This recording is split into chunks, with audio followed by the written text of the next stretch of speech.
Do you have an imagination? Yes, I can answer that. Yes. Good. Truth is very seldom understood by any but imaginative persons, and I want to be quite truthful.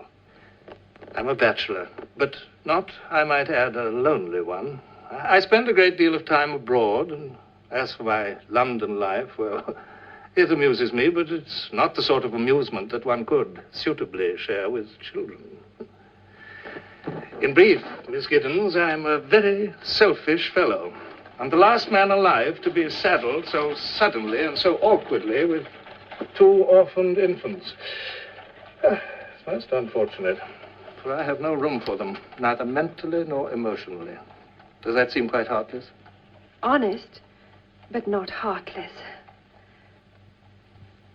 Then the children do not live with you? No, they are at my country estate in Bly. A rather large, rather lonely place. Still, I'm sure you'll agree with me. The country seems the proper thing for children. Oh, I see from your letter that you are yourself the daughter of a country parson. And, oh, yes, here it is. More than anything, I love children. Yes. How remarkable.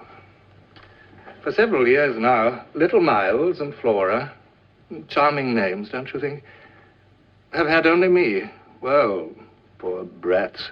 They need more than a distant uncle. Well, of course, they need more than a governess. They need affection and love and someone to whom they can belong and who will belong to them. You, Miss Giddens, I feel that you are that person. Sir, you do realize that this would be my first position. What does that signify? If I trust you, if you trust me. You see, Miss Giddens, the person whom I engage must solemnly promise to accept full and complete responsibility. She must never trouble me. Never, never. Neither complain, nor appeal, nor write. Simply take the whole thing over and leave me alone. What do you say, Miss Giddens? The children, have they had a governess before? Unfortunately. Not that there was anything wrong with Miss Jessel. She was an excellent governess and a most respectable woman. The children quite liked her, especially little Flora. Oh, which reminds me, be careful not to broach that subject to Flora. She was so fond of Miss Jessel, and it did come as an appalling shock. I'm not certain that I understand you, sir. She died.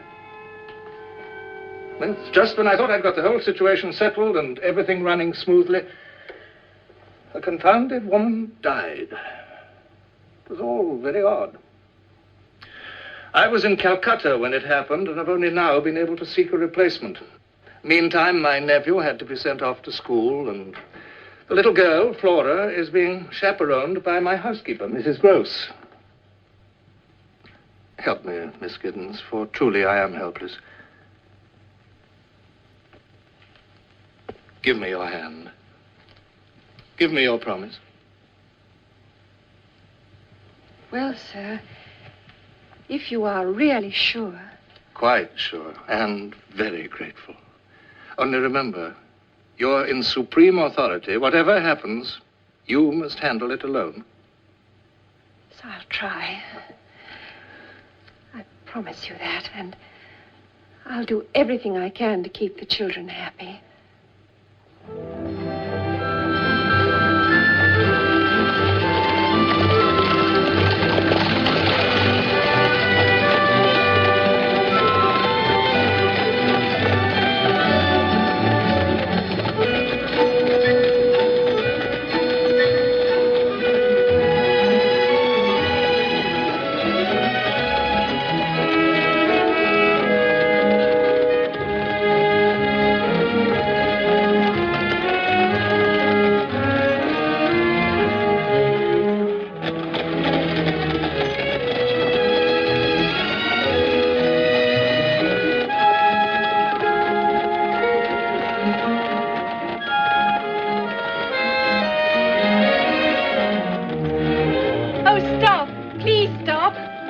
If you don't mind, I think I'd like to walk from here. As you wish, miss.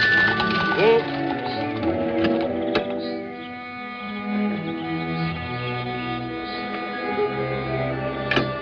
Thank you.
Didn't you hear? Someone is calling your name.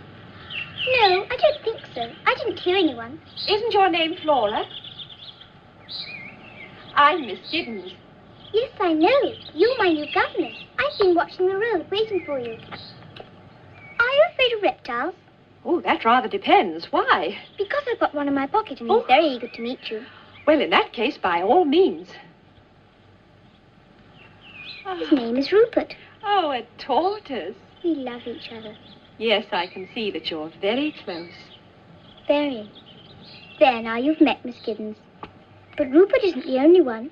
I mean, ever since my uncle wrote, we've all been waiting and waiting for you to come. Oh, we have been excited.